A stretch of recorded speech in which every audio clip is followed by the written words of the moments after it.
government, business and civil society are sleepwalking into a crisis of epic proportions. That crisis takes the lives of 50,000 men, women and children every single day from preventable causes.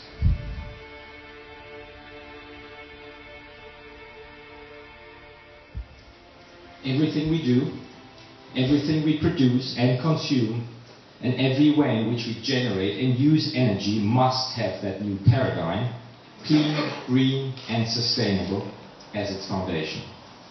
I think we all have a fairly well-developed sense of what clean and green means in our personal lives and for the planet as a whole. But sustainability is a new concept, so new that it's still the opposite of the way most businesses are run in the world today. And the idea is so new that there's still a lot of discussion about what the word actually means.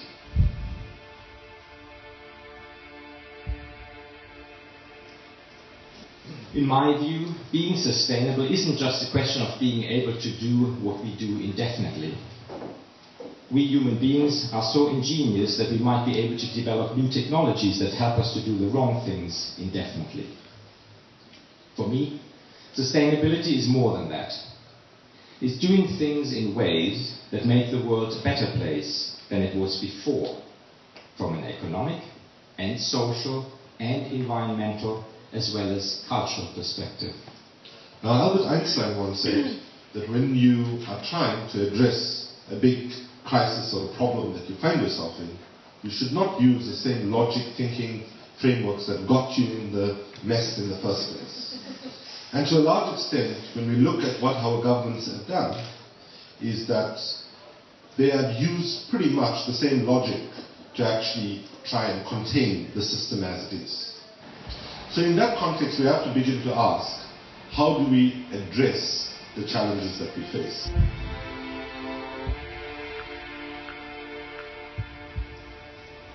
For most of us, a change in our thinking happens when we encounter a strange or shocking new idea, or a flash of inspiration, or life-changing experience that makes us look at ourselves and the world around us in a new way. For me, that life-changing inspiration came with the understanding that we, corporations, are part of the problem. We're part of the problem because our current economic model that originated in the Industrial Revolution some 100 years ago is not working with, but against nature.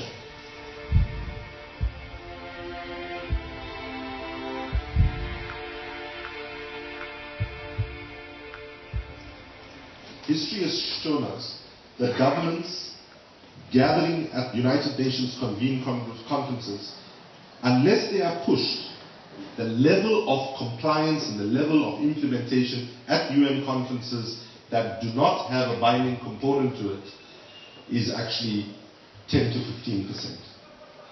And even if you do have a binding treaty, actually there's no guarantee that you will have as fast implementation. So sadly, instead of getting a FAB treaty, we ended up getting a FLAB treaty, full of loopholes and bullshit. We can't expect governments to do it alone. The lobbying some companies have set up and that some still support, combined with the fact that governments have only a few years in office and can only think in terms of the next election, have limited the powers of democratically elected governments to effect real change.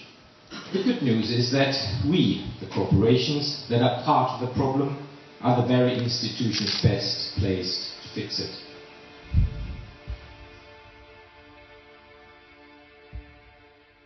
So we've treated environment as a standalone problem. We've treated poverty and development as a standalone problem. We've treated peace and security as standalone, just to take three.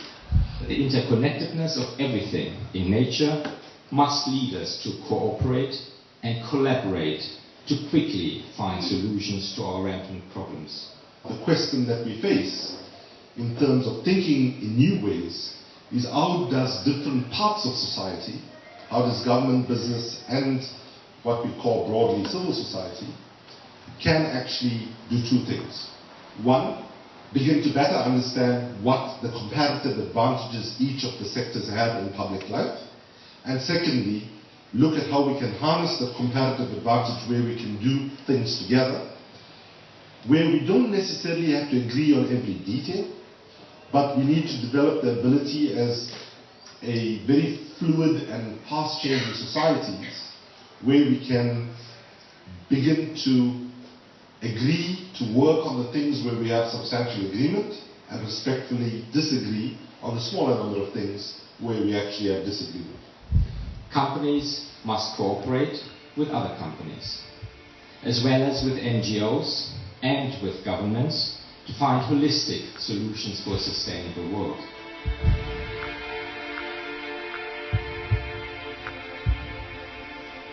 What I think has changed the dynamic, particularly over the last 20 years in the new media age that we live in, is that conventional capital is no longer the only thing that is important for business communities, particularly for brand name organizations.